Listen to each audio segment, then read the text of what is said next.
comenzamos con la segunda parte del estudio de la Iglesia en estos 20 siglos. Y quiero comenzar diciendo que la Iglesia en sus comienzos tuvo una fe incipiente. La Iglesia de Cristo comenzó con el descenso del Espíritu Santo en el día del Pentecostés.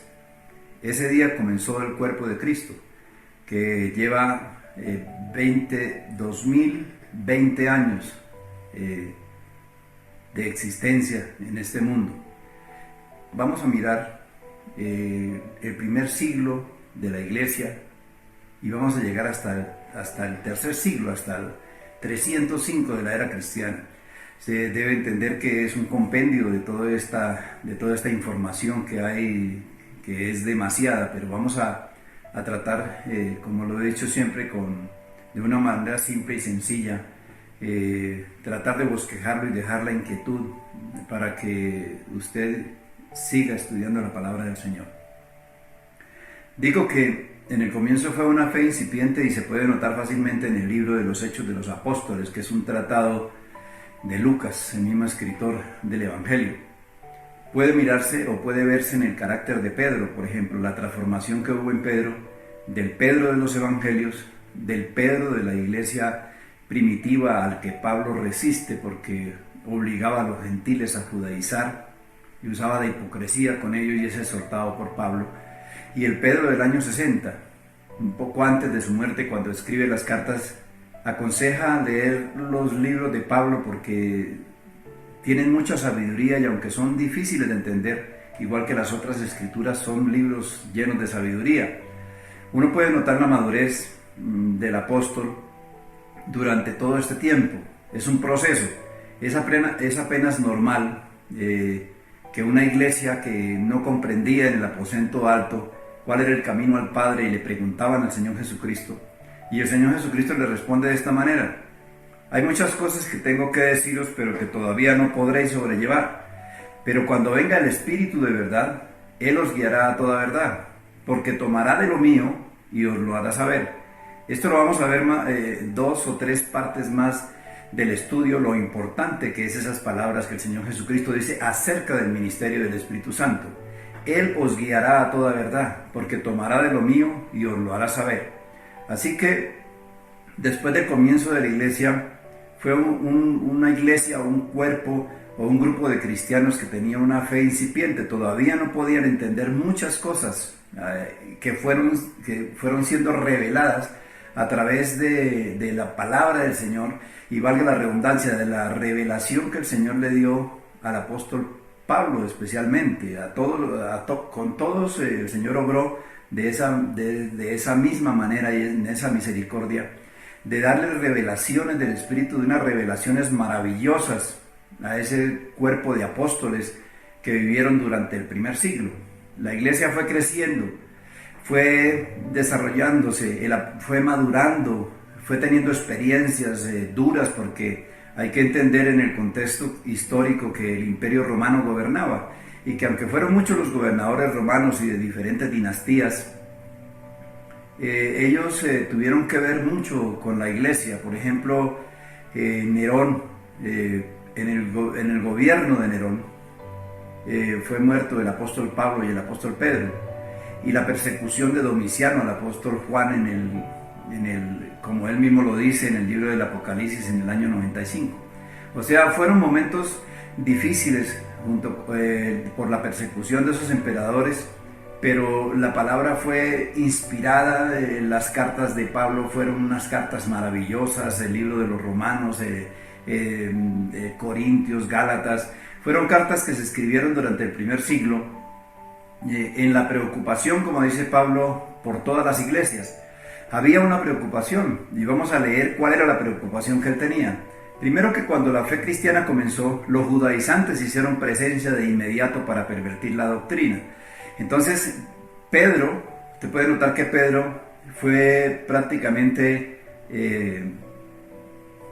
obligado o más bien obligó a los gentiles por presión de los judíos a cortarse sus prepucios y hablar de la circuncisión. y Pablo en el primer concilio lo resiste cara a cara. Puede entender uno de esa manera que todavía tenían problemas con el judaísmo al enfrentarse a una nueva fe, a una nueva doctrina. Ellos fueron creciendo y el Espíritu Santo del Señor fue dándoles la revelación, como dice el apóstol Pablo, acerca de su enfermedad, cuando dice que le pidió al Señor 3 veces que le quitara ese problema. Parece que era un problema de los ojos. Y el Señor le dice: bástate mi gracia, porque mi poder se perfecciona en tu debilidad. Y Pablo argumenta que es por la multitud de las revelaciones que el Señor le dio, que le mandó un mensajero, un aguijón en la carne, para que no se envaneciera por la multitud de las revelaciones. O sea que se puede entender al solo leer las cartas apostólicas, la forma como el Señor los inspiró de una manera increíble, de una manera misericordiosa y maravillosa. Así que la iglesia fue creciendo en conocimiento, y el mismo Espíritu del Señor, como lo vamos a ver en algunos textos, comenzó desde ese tiempo en las cartas apostólicas a prevenirlos de un problema que iba a tener la iglesia, no solo en ese momento, sino durante todo el tiempo, así como lo vamos a ver en este estudio, tal vez en 4 o 5 partes de la iglesia. Vamos a llegar hasta la iglesia de hoy, porque los problemas que comenzaron en la iglesia primitiva o apostólica, más bien llamada, son los mismos problemas que vemos hoy, pero en una mayor magnitud. Entonces vamos a leer algunos textos donde ellos advierten a la iglesia que comenzaba a crecer, comenzaba a desarrollarse, que tenían los apóstoles a la mano, porque ellos vivían los viajes misioneros de Pablo, las iglesias de Éfeso, las iglesias de los Corintios, de Gálatas, de Efesios, todas esas iglesias que se sembraron el apóstol Pablo en sus viajes misioneros, tenían al apóstol Pablo para comentar, para leer sus escritos, para leer sus cartas, para conducirlos en la verdadera doctrina, para exhortarlos, para animarlos a seguir. Fue una revelación maravillosa que hasta el día de hoy tenemos, y que esas mismas cartas que escribió a Pablo nos exhortan a nuestra propia vida. Podemos leerla, y no era solo para la iglesia primitiva, sino para la iglesia de todos los tiempos. Ahí existen o hay exhortaciones acerca de los cuidados que debemos tener, y nos previene de falsos cristos y falsos maestros y de los que quieren permear la doctrina. Y bueno, yo quiero que vayamos a la palabra y leamos algunos de ellos. Es más, Juan, Judas, el apóstol Pablo en Hechos de los Apóstoles, y en la primera carta a Timoteo.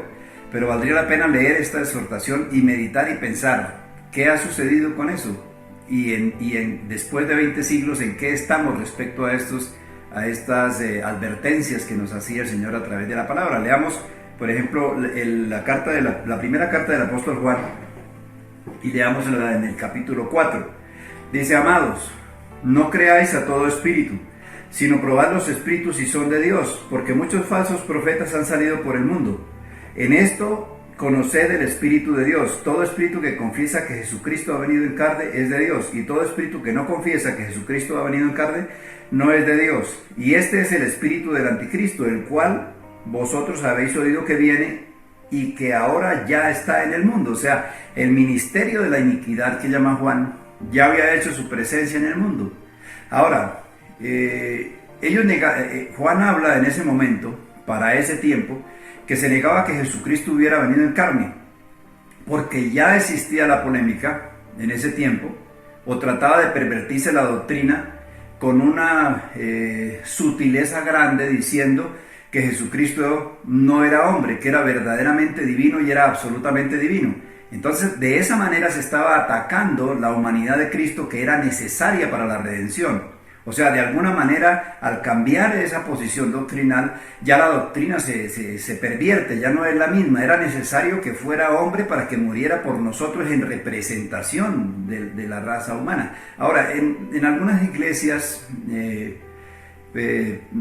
predicadores indoctos, tengo que decirlo, o que no profundizan en la palabra, o que transmiten lo primero que oyen, se equivocaban al pensar que era un poseso, que que una persona que estaba poseída uno podía discernir si era un espíritu de Dios o era, pues supuestamente debía ser un espíritu del maligno, pero no se refería a eso la Escritura. Se refería, como lo dice ahí después en el contexto, dice que muchos falsos profetas, entonces se refería era al espíritu que tenían esos mentirosos, o el espíritu que no era el espíritu de Cristo, sino un espíritu de engaño, y los exhorta a que nosotros tenemos que entenderlo. Yo quiero leerle en una versión de la Biblia Habla Hoy.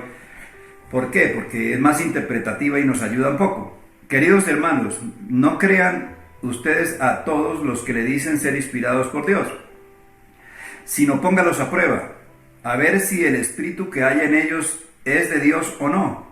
Porque el mundo está lleno de falsos profetas. ¿Quién tiene el Espíritu de Dios? Todo el que reconoce a Jesucristo, que vino como hombre verdadero, tiene el Espíritu de Dios.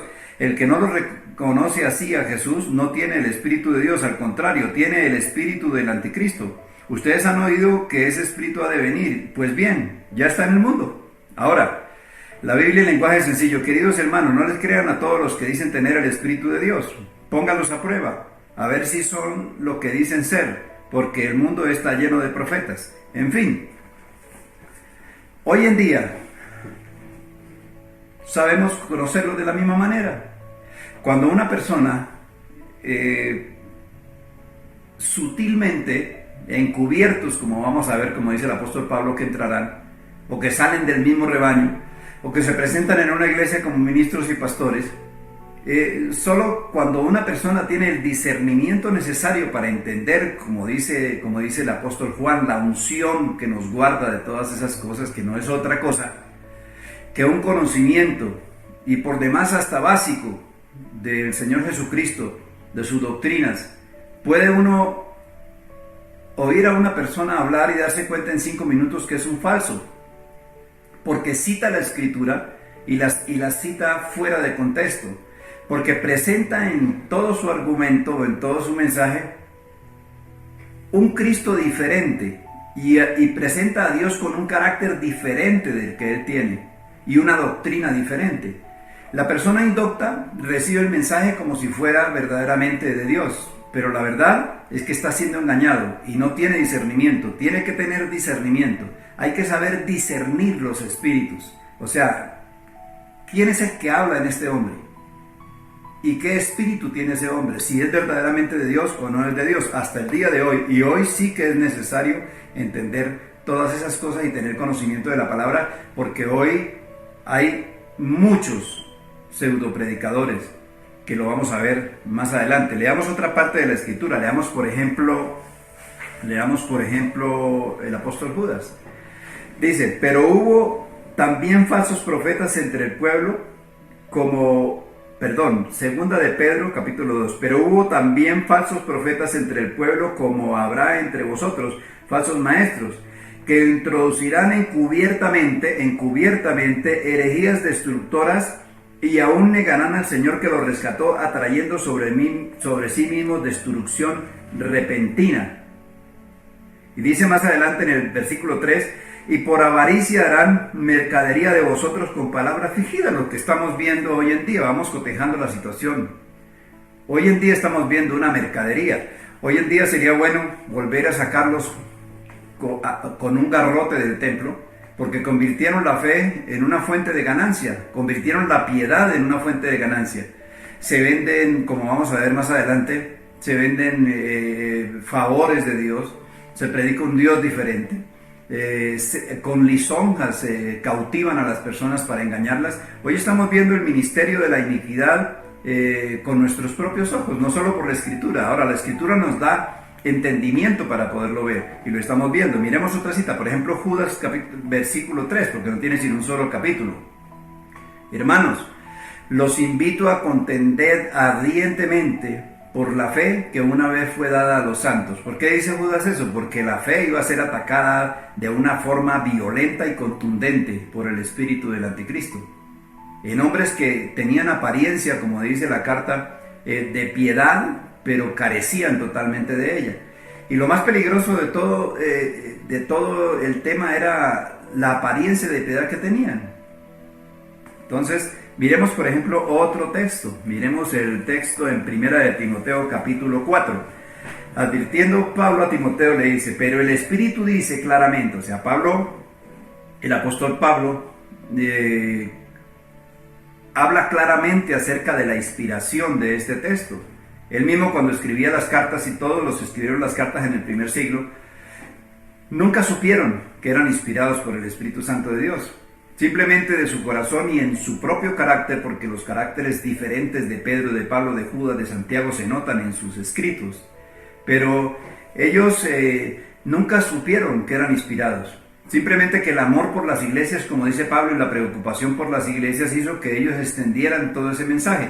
Pero la verdad es que en el segundo siglo, como lo vamos a ver, fue prácticamente recuperadas todas estas cartas y se formó el canon de los 27 libros que tenemos hoy. Fue algo maravilloso donde el Señor en su infinita misericordia lo permitió, porque en el primer siglo vendrían los peores ataques doctrinales que estaban advirtiendo los apóstoles acá. Leamos entonces Timoteo capítulo 4, primera de Timoteo. Pero el Espíritu dice claramente que en los postreros días algunos apostatarán de la fe, escuchando a espíritus engañadores y a doctrinas de demonios. Y da una lista de cosas que ellos hacen, que prohíben, una cantidad de cosas. De pronto puede ser para esa época lo que lo estaban haciendo, pero sin duda alguna puedo decir con toda seguridad que hoy es peor. En este momento de la iglesia, cuando la iglesia está viviendo estos tiempos finales, han proliferado las sectas, han proliferado los pseudopredicadores, los falsos profetas, los llamados apóstoles de este tiempo, que lo único que buscan es la avaricia, hacen mercadería, como si vendieran promesas del Señor. Es una especie de indulgencias evangélicas que se están vendiendo.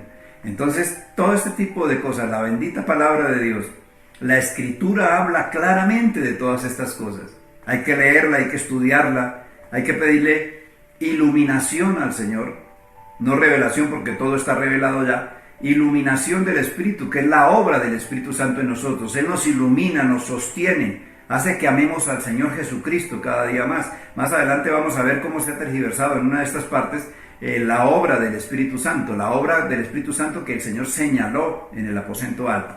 Ahora, quizás hay un texto que habla más claro ya para terminar de las advertencias, que es Hechos de los Apóstoles, el apóstol Pablo despidiéndose de la iglesia de Mileto.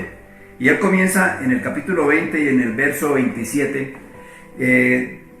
haciendo una recomendación o reconviniéndolos. Le dice, porque no he rehusado predicaros todo el consejo de Dios. Ese versículo, porque no he rehusado predicaros todo el consejo de Dios, es usado por el apóstol para demostrar o para mostrar que ellos deben estar preparados por cuanto él les abrió las escrituras completamente con responsabilidad.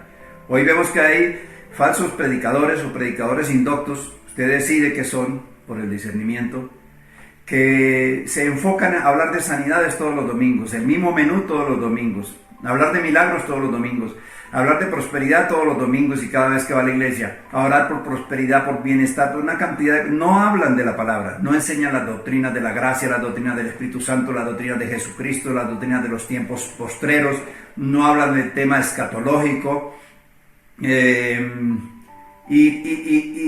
no hablan de los 7 pactos que el Señor hizo con el hombre, no hablan de las dispensaciones, no hablan de la historia de la Biblia, no hablan del Antiguo Testamento, del propósito y designio de cada libro. No, primero porque no son de Dios, segundo porque no son estudiosos y tercero porque no les interesa hacer eso. Entonces las personas prácticamente son arrasadas por los lobos rapaces y por los falsos predicadores y los pseudo predicadores, porque así como vamos a ver en la época de la Reforma está escondida la Biblia. Hay Biblias por cantidades, hay versiones por cantidades. Nunca había habido tantas Biblias. Se han impreso cerca de 6.000 millones de Biblias, pero el problema es que la gente no la lee. Es el libro más perseguido y el menos leído por los que dicen amar al Señor Jesucristo. Así que hay una exhortación a leer y a estudiar la palabra. Oiga lo que dice el apóstol Pablo: no he rehusado predicaros todo el consejo de Dios. Y argumenta en el 26, me atraso uno, por tanto yo os protesto el día de hoy que estoy limpio de la sangre de todos vosotros. ¿Por qué habla de sangre? Porque cuando no se enseña la verdad, es cuestión de vida o de muerte. Cuando dice limpio de la sangre, así como le dijo a un profeta en el Antiguo Testamento, si amonestas al impío y el impío se pierde, ya no te hago responsable de la sangre del impío. ¿Por qué? Porque lo amonestaste. Pero si no lo amonestas y lo dejas pasar de largo, entonces la sangre de ese impío, ¿qué quiere decir? La muerte espiritual de ese impío. Ahora, oiga bien, predicadores fraudulentos, irresponsables, hoy podríamos decir lo mismo. ¿Qué es peor? ¿Asesinar a una persona en la carne? El Señor dijo, no tenga miedo del que mata el cuerpo, porque nada más puede hacer. ¿Es peor? ¿Cuál es peor? ¿La muerte física de una persona, el asesinato, o el homicidio causado por el engaño a través de la palabra? Tergiversar las escrituras, mentirle por avaricia a la gente y conducirlos por un camino de oscuridad que lo único que hace es llevarlos a la perdición eterna. Por eso es que dice, estoy limpio de la sangre. ¿Por qué? Porque el apóstol tenía la responsabilidad de hablarle a ellos de la verdad de Cristo como la tenemos hoy.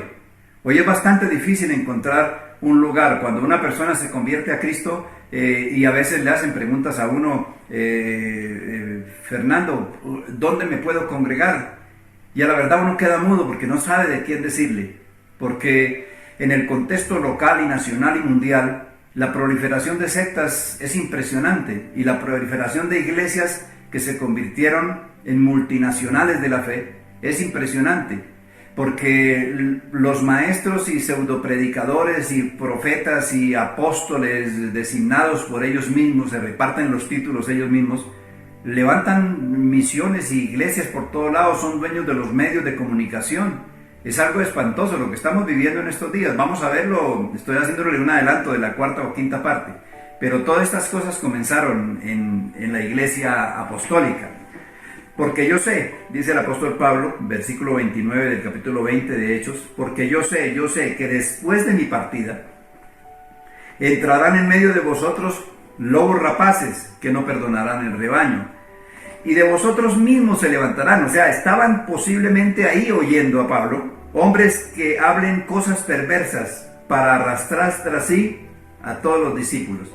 De más adelante dice, se lo digo con lágrimas. Pablo sabía que falsos se levantarían para engañar a la iglesia. La iglesia de esa época fue exhortada, la iglesia de esa época fue inspirada, la iglesia de esa época creció de una manera poderosa con los apóstoles y con las revelaciones y las misericordias del Señor, las poderosas señales que hacían ellos como pilares fundamentales de la iglesia. La cabeza es Cristo, el fundamento es Cristo, y la edificación de la iglesia eran los apóstoles. Ellos fueron edificados, edificando a través del poder del Espíritu Santo y con la inspiración divina. Escribieron estos maravillosos libros durante el primer año. Casi todos los libros del Nuevo Testamento fueron escritos después del año 50, cuando la iglesia había alcanzado cierta madurez, y las inspiraciones que le había dado el Señor, sin duda alguna, fueron las que hicieron que tuviéramos hoy este Nuevo Testamento y estos libros en nuestra mano. Pero ¿de qué sirve tenerlo en nuestra mano si no los estudiamos? Ese es el propósito que nosotros tenemos en este lugar, de llegar hasta su hogar, de que usted abra la Biblia, de que abra yo la Biblia aquí en este lugar, y de que haga una exposición lo más exegética posible, con responsabilidad y teniendo en cuenta las reglas de interpretación básicas de la Escritura, y que usted pueda notar que lo que yo estoy diciendo, que pueda juzgar. El propósito es dar una enseñanza, y el propósito también es edificarlo para que usted tenga la capacidad de juzgar o de discernir si lo que yo estoy diciendo es verdad en la Escritura o si no es verdad. Eso queda al escrutinio del oyente, si es verdad o no es verdad, si la Biblia lo dice o se está malinterpretando, o si está sacando un texto de su contexto, como lo hacen los falsos, para mostrar lo que se quiere mostrar. Hay textos que se pueden hacer aplicaciones porque son disposiciones generales de Dios. Por ejemplo, una disposición general de Dios es que Él no quiere la muerte del impío, sino que el impío proceda al arrepentimiento. Y hay muchas disposiciones generales de Dios de las cuales se puede hacer una aplicación de un texto, pero lo responsable es tomar los textos según el contexto, según el designio, según la palabra, según los textos paralelos, y no salirse del tema, que cuando alguien tiene un carácter israelita hay que entenderlo como que era para el pueblo judío. Cuando tiene carácter de la iglesia, tiene que ser para la iglesia. No se puede revolver la palabra. Eso es lo que nos proponemos. Y nos proponemos mostrar a través de la Escritura, a través de la Biblia, a través del estudio de la iglesia, porque la iglesia misma es una voz de trompeta para señalar durante estos 2000 años que Cristo está a las puertas por venir. En el año 55-60 fueron muertos en manos de Nerón, Pedro y Pablo. Y al finalizar el siglo, Domiciano, otro emperador romano, desterró a la isla de Patmos al apóstol Juan. La iglesia, esta época de la iglesia fue llamada la iglesia apostólica. Al final de los días, ya después de la muerte del apóstol Juan, cuando comienza el segundo siglo, tal vez Domiciano fue emperador hasta el 105 después de la era cristiana. Ahí comenzó una relativa calma en la iglesia. El imperio romano estaba ocupado de otras cosas, como lo vamos a ver en la próxima clase, y la iglesia tuvo cierta tranquilidad en cuanto a la persecución. No se perseguían tanto como en los días de Nerón. Pero eso contribuyó para que las falsas doctrinas de los gnósticos, como lo dice Judas ya advirtiendo, como lo dice Pedro, como los textos que acabamos de leer, hicieron su presencia en la iglesia, hicieron su presencia los primeros herejes a desmentir o a pervertir la doctrina. Mi estimado hermano, desde el momento en que Cristo murió en la cruz, ya había alguien que lo estaba negando, y era parte de sus discípulos. El apóstol Juan dice que el ministerio de iniquidad o anticristiano o anticristo ya había hecho su aparición en esos días, y ellos advertían por la revelación del Espíritu Santo todo lo que iba a suceder en la iglesia, que vamos a ver y que es terrible, pero debemos saberlo y debemos entenderlo y debemos conocer la historia de la iglesia. ¿Para qué? Para que al final podamos demostrar a través de este estudio de 5 o 6 clases que la iglesia que estamos viendo hoy es la mayor trompeta que anuncia la venida de Cristo. Gracias por habernos acompañado, por haberme acompañado en esta primera parte. Llegamos hasta el año 100. Vamos a ver en la próxima parte, en la segunda parte, qué sucedió durante el segundo siglo y especialmente el tercer siglo. ¿Qué sucedió durante el segundo siglo y el tercer siglo?